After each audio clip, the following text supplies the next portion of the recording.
안녕하십니까. 저는 커리어아이 프로젝터링 수업을 수강한 김대성이라고 합니다. 저는 음식료 산업의 롯데칠성 기업에 대해서 리서치를 하였고요. 먼저 음식료 산업에 대해서 리서치해 보겠습니다. 먼저 밸류체인을 살펴보면 음식료 밸류체인의 경우 옥수수, 소맥, 원단 등의 각종 원자재로부터 소매업체를 지나 강호업체를 지나서 소비자에게 전가되는 것으로 알 수 있습니다. 즉, 원자재의 가격이 음식료 산업에 큰 영향을 미치는 것으로 나타납니다. 음식료 업종 히스토리의 주요 구간별 업종 변수 흐름을 살펴보면 우선 변수 흐름이 큰 부분 같은 경우에는 색칠을 해 놓았는데요. 2003년부터 7년까지를 살펴보면 환율 하락과 판가 상승 시기가 있었고 8년부터 12년도까지는 환율 급등, 그리고 13년도에서 15년도, 16년부터 19년도까지는 중국의 영향을 많이 받은 것으로 나타났습니다. 최근에 있었던 2020년부터 2021년까지의 흐름을 살펴보면 코로나19의 영향을 많이 받은 것으로 나타납니다. 음식료 산업의 성장성, 수익성, 경쟁 구도에 대해서 살펴보겠습니다. 우선 표를 보면 알 수 있듯이 음식료 산업의 영업이익 같은 경우에는 증가 추세를 보이고 있는데요. 하지만 시가총액의 경우는 점점 떨어지는 것을 볼 수 있습니다. 일단 시가총액 하락의 원인을 살펴보자면 원부자재 비용 상승에 따른 수익성 악화, 그리고 코로나 팬데믹 영향으로 인한 매력 하락이 원인인 것으로 보이고 이것이 주가 영향을 끼친 것으로 보입니다. 영업이익의 상승 같은 경우에는 원부자재 가격 상승에 대한 가격 전가로 인한 피해 방어, 그리고 내식 수요, 가공식품 판매 호조에 따른 큐의 선방이 원인으로 보입니다. 여기서 원부자재 가격이 최근에 많이 급등한 것을 알 수 있는데요. 이것이 그 판가 흐름에 큰 영향을 미친 것으로 보입니다. 네, 현황을 살펴보자면 우선 최근 들어서 저칼로리 탄산음료의 시장이 성장이 되게 가파른 것으로 보이는데 2019년도 실적과 2021년도 실적을 비교해 보면 5배 가까이 상승한 것으로 보입니다.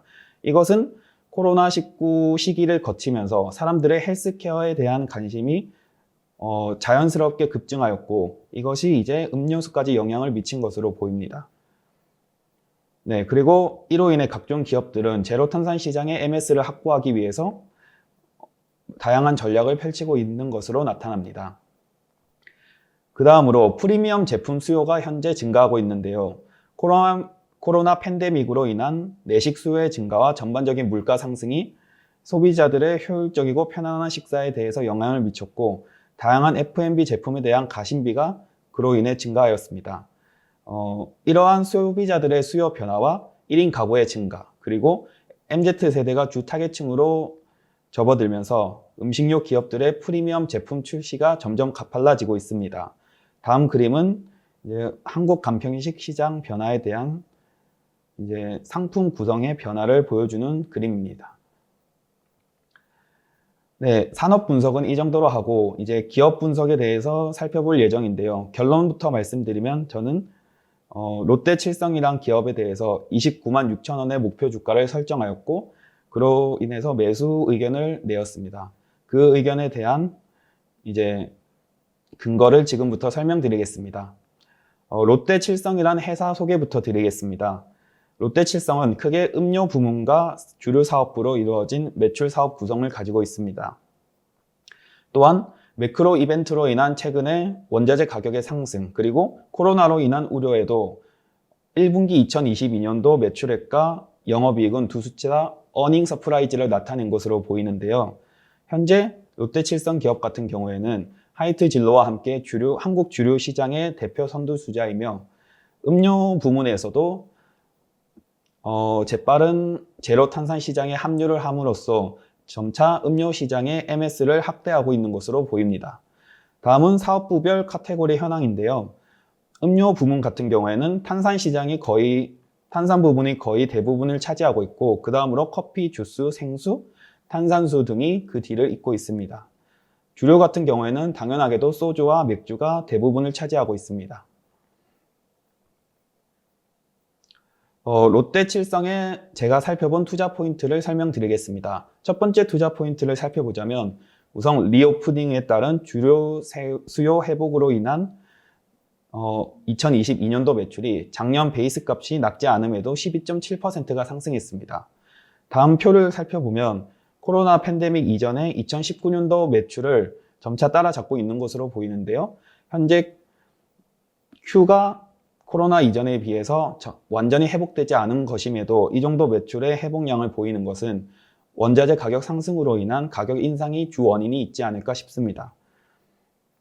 또한 음료 시장을 살펴보면 점차 늘어나는 제로 탄산 매출과 발빠른 신제품 구성으로 인한 음료 부분을 2022년도 매출이 작년 대비 8.7% 상승한 것입니다.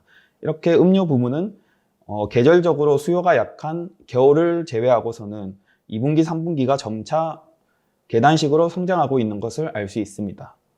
또한 롯데칠성 같은 경우에는 발빠르게 지금 제로 탄산에 대한 신제품을 내놓으면서 다양한 시장 전략을 구성 중인 것으로 보입니다. 다음으로 살펴볼 투자 포인트는 음식료 산업의 특성과 많이 연관되어 있는데요. 음식료 산업의 특성상 경기 침체 우려 시기에 가격 전가가 가능하다는 점, 그리고 경기 방어가 가능하다는 점을 들 수 있습니다. 일단 기업적으로 살펴보자면 코로나 시기부터 개선해온 주요 사업 부문의 OPM이 드디어 빛을 발하기 시작한 것으로 보입니다. 여기서 표를 살펴보면 19년도부터는 영업이익이 이제 음수를 기록하다가 점차 영업이익률이 개선되고 있는 것으로 보입니다. 그래서 앞으로 이 추세를 계속 이어나갈 것으로 보이고 영업이익률은 점차 상승할 것으로 보입니다. 또한 전쟁으로 인한 음식료 원자재 가격의 상승을 소비자에게 그대로 전가해 2022년도 1분기 어닝 서프라이즈를 기록하였는데요. 경기 침체 우려에도 Q가 크게 흔들리지 않는 필수 소비재 기업이라는 점을 감안해서 이것을 두 번째 투자 포인트로 삼았습니다. 네, 다음으로는 제가 선택한 밸류에이션 방법에 대해서 설명드리겠습니다. 롯데칠성 같은 경우에는 간단하게 매출 부분을 살펴보자면 2021년부터 시작해서 점차 매출이 증가하는 것으로 보입니다. 그리고 그 추세를 이어서 2022년에도 그 매출을 유지할 것으로 보입니다. 영업이익 같은 경우에도 점차 개선되어 온 주류 영업이익률에 이제 근거하여 영업이익도 점차 증가할 것으로 보입니다.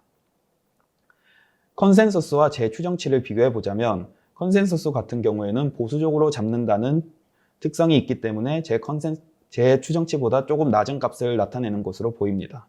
그리고 PER 밴드와 PBR 밴드를 구성해 보았습니다. 네, 본격적으로 밸류에이션 방법에 대해서 설명드리자면 저는 영업이익과 관련해서 이익이 중요한 상업이라고 생각하였기 때문에 PER 또는 EV/EBITDA 방법을 선택하였는데요. 여기서 EV/EBITDA를 선택한 이유에서는 일단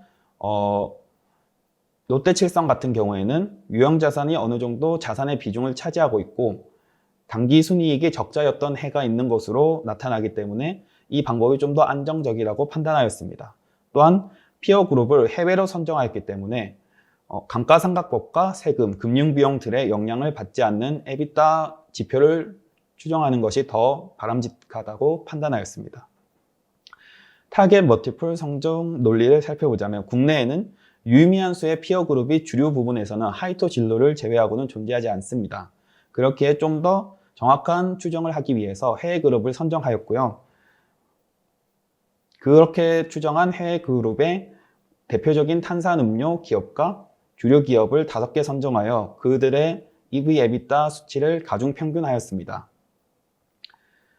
피어 그룹이 해외 기업들임을 감안하고 롯데칠성의 과거 추세를 감안하여서 30%의 할인율을 적용하였습니다. 그렇게 추정한 EV/EBITDA 같은 경우에는 우선 추정 EBITDA는 이제 409.3971을 추정하였고, 그다음에 타겟 멀티플은 10으로 잡았습니다. 그렇게 해서 산정한 목표 주가는 29만 6천 원이며 현재 주가가 27일 기준 18만 7,500원인 것을 감안해서 상승 여력은 57.87% 있는 것으로 나타났습니다. 네, 다음은 기타 재무제표에 대해서 기타 재무제표를 추정한 것을 보여드렸고요. 이상 저의 발표는 여기서 마치겠습니다. 감사합니다.